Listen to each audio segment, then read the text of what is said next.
I need to do something different for this week's Tuesday video. I know. I'll go to someone else's house.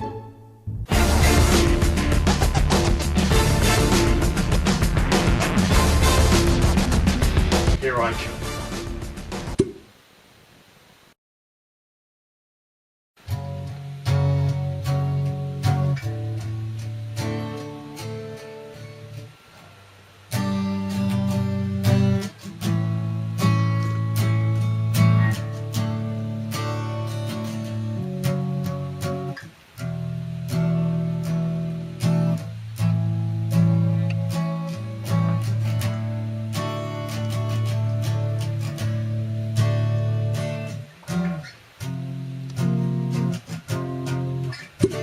Hey, man. What's up? How did you get in my house? I teleported. Is that a problem for you? Just clear it with me next time. I'm happy if you wanna doctor your way into my house, but just let me know. Okay, cool.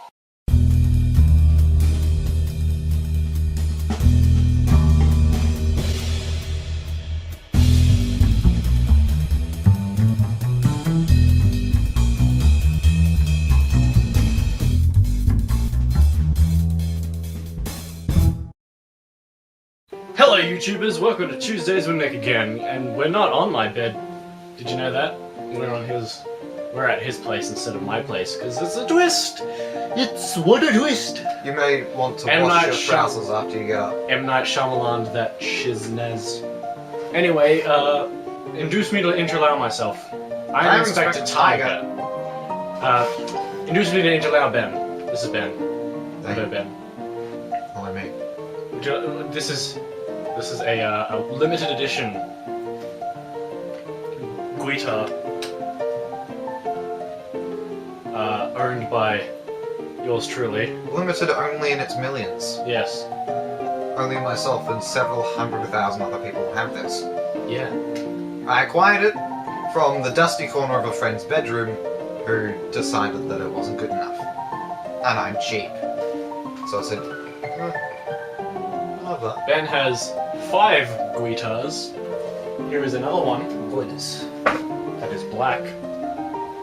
This one is black. Are you racially profiling my instruments? No, I am just saying that it is black. It looks cool. Here's another cool one. This one is very cool in that it has no guitar part and only the stalk or the stem or the neck. Good to see that you're up with the terminology. We have only the stamen of our guitar. Yes, soon it will release its pollen. That's a guitar sound. Here's another one. Another guitar. Tell us how you... Which is the one that took you... That is, you are one of the 3 people on Earth to own? Is it that one? It's that one, isn't it? Well, it's not that 6 strings. It's not that only 3 people own it, it's that only 3 people give a shit. And you're one of them? Yes, they built it in the 60s and went, no, the double bass is for old people. Let's make the bass look like a guitar. And so they did, but it only had 4 strings. And then they put 6 strings on it, and one guy from the Shadows played it, and Jack Bruce, and then I bought it. I'm just doing this. I'm trying to stop it from vibrating. Will you take your hand off?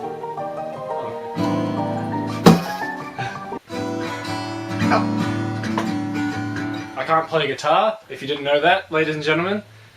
Fun fact about me, I can't play guitar. Neither can I. You can play it better than me. Yeah, take it. It's yours. It's yours now. Oh, thank you. How long have you owned this instrument? 2 minutes. Not even. This guitar has a fantastic habit of never being in tune. Which means that it's completely useless. Completely useful. That's not what that word means. Torture devices. No, it's just... in general. You wouldn't get very far, you just sort of end up slightly disgruntling your prisoner. Ben Weinstein's family of 5 guitars are not for sale at your local gift store. Go away. Get out. Get out! Put the biscuit away. Put the biscuit back in the box. Favorite Harry Potter character? 7! Sorry. Yeah. Well, that could be your favorite book. 7. Now I need to confirm, even though I have read them, was there 7? Yes. 7 books, 8 movies. Okay, I just need to Not counting the spin-offs. check. Such as... Fantastic Beasts and Well, Where to that Find Them. doesn't exist yet. It's a book. No. Anyway, back to the question. Favorite Harry Potter character is, you know that one mermaid in the Goblet of Fire? Oh, that one. That one, yeah. Okay, the one that goes... Yeah, that one. I'm a big fan of Gilderoy Lockhart because he's a complete prat. Gilderoy head. Only the classiest here. Yeah. Highest of brows. Practically the Bart Cummings of humour. Real answer, my favorite Harry Potter character, I have 3 that I can't really pick, and like one is my all-time favorite. Okay. I have 3. There's Luna Lovegood. Is that happy? Yeah. Are you happy with that pronunciation? I'm most pleased. Mad EAE. Mad, yeah. Moldy. Alistair Moody. Alistair Moody is it. Alistair Moody. I like how you went from the first one on the list, you've gone, I'm going to enunciate so much that Ben can't find a problem, and then immediately you went... Mad EAE Moldy. Immediately you went Christopher Walken all over the place and went, hey. Mad Eye Moldy is my favorite Harry Potter character. My favorite Harry Potter character. It's crazy. Wow. I mean, he's got I was Nero. My favorite Harry Potter character. Talking to me.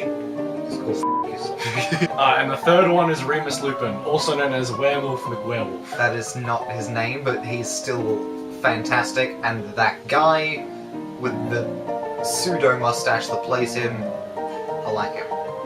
He was also in The Boys Striped Pajamas. I think his name the Commandant. is it Timothy Lewis, I think. His name is Tolman McThinstash. And Seriously, Remus Lupin, the 2 names that make up his name mean werewolf, or wolf, or some kind of that, or Luna. yeah, because Lupus is referring to the moon. The moon. And Remus is, I think that's something like Basically, his name is werewolf. with Romulus and Remus. Yeah. You know how there was that, and they were fed by the wolf, and then they built Rome and such. Which, if you ask me, that's actually a more exciting foundation tale than, say, the universe.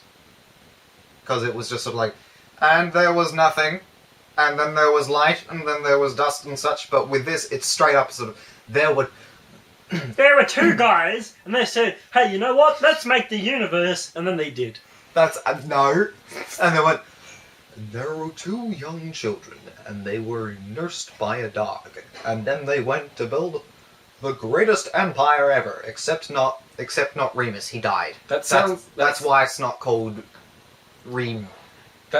Your accent there sounded like when the Monty Python guys try to do an American accent. Yes, because I'm now in stereo.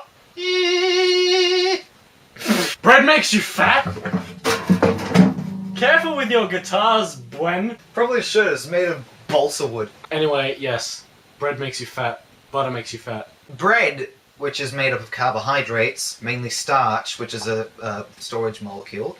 If you don't immediately use that, it then just sits in you, and regardless of your estrogen levels, you're going to end up looking like Meatloaf from Fight Club.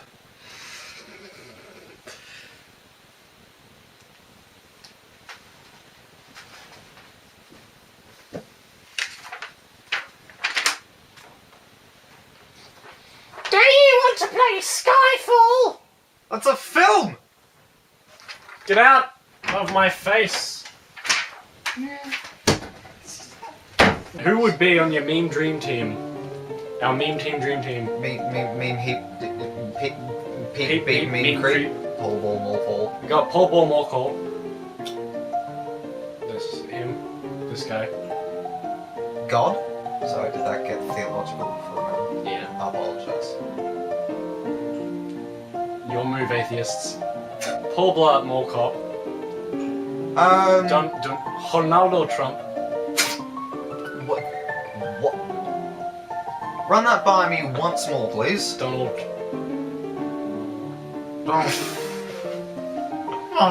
Because he. What is your reasoning for putting him on our team? Because he's a disgusting parody of his own self. You'll move, atheists. Paul Blart, Donald Trump, Pepe, Shrek, and Rolf Harris. No. Bill Cosby.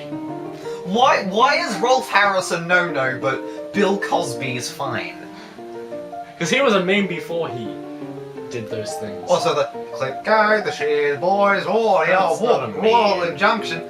But then it's a I'm gonna suck your pum pop Rohypnol. That's wrong. That was deemed immoral. You'll move, atheists. So, once again, for the last time, Whole Ball Mokol, Tronald Dump, PP, Shork, or Shriek, and Imogen Poots. Are those the dankest of maymays that you can come up with? The dankest of maymays. What is the square root of Trump quantified by toupee? Make fun of his hair, there will be hell to pay. I'm gonna pay you extra for that gas, whether you like it or not.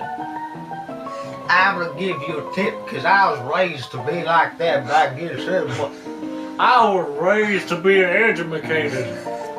I was raised 3 feet off the ground by my neck. I was raised $3 today. I was raised and I called it, cause I'm good.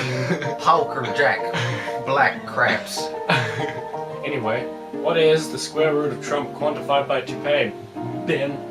He's missing an E on toupee. Oh, toop. A toop. Square root of Trump quantified by toop. Do you have questions about the equation? So, to quantify something means to give it a value, a number, so quantity, like qualitative and quantitative data. So, we need to give Trump a number. He has to represent something other than corporate evil. So, let's say... He's 100% evil. Yeah, but, that's... He is 100 evil. There, that's your number. 100 evils? 100 evils, yeah. There's like the unit of measurement we're going to evils. Evils. Well, I think we could probably go better. 100 Knievils. We could say, like, what about the number of orphans that he's made homeless? Or the number of Mexicans that he doesn't like. Which is all of them. What's the population So of Mexico? 100%. So that's 100 Mexican. That's no.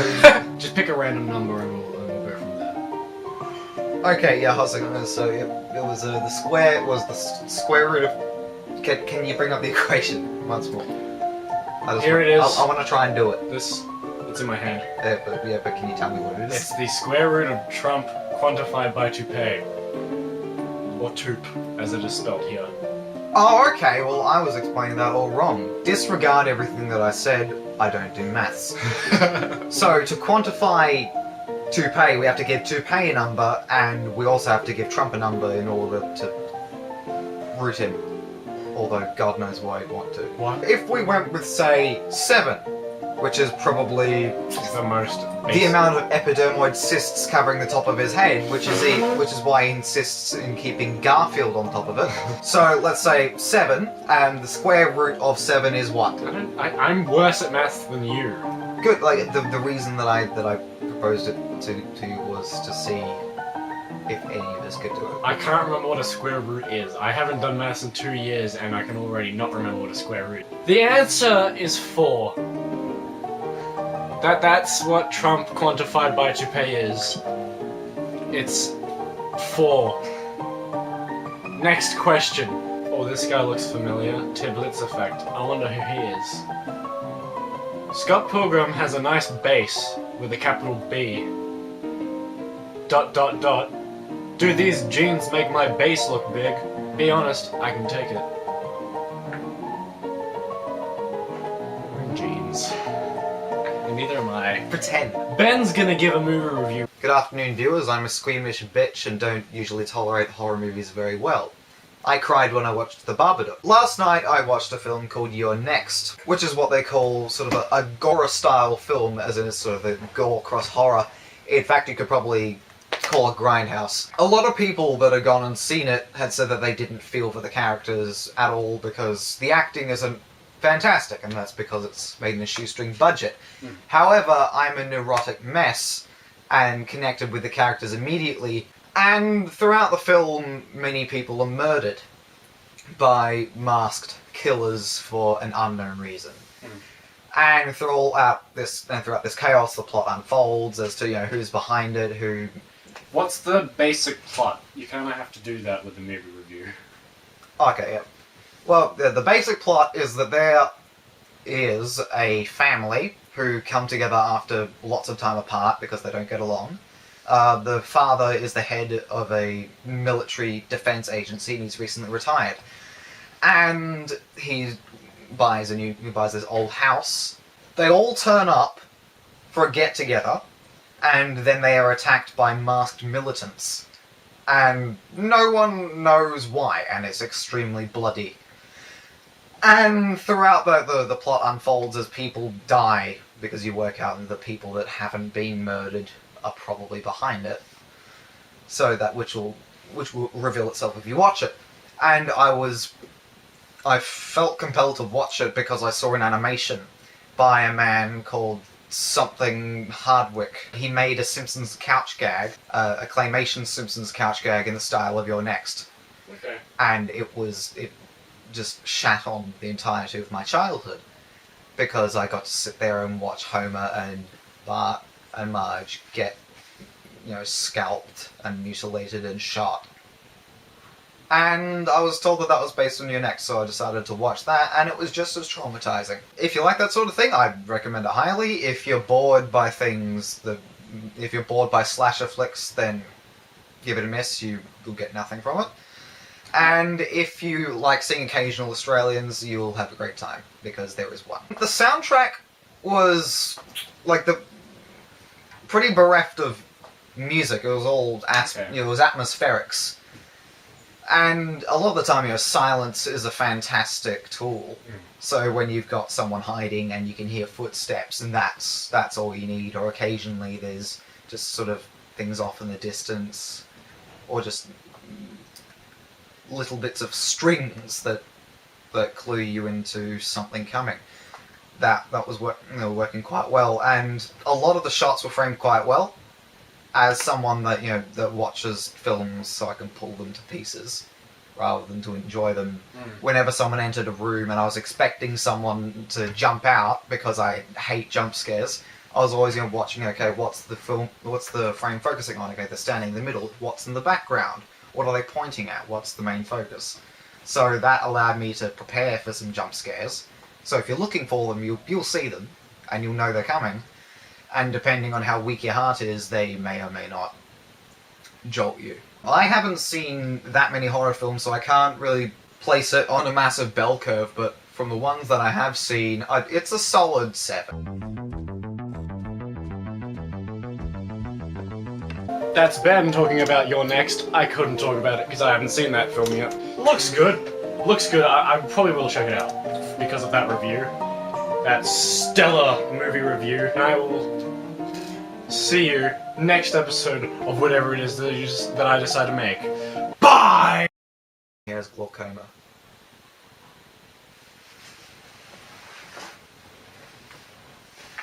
Did that make you sad? I died. You died because I announced that you couldn't see.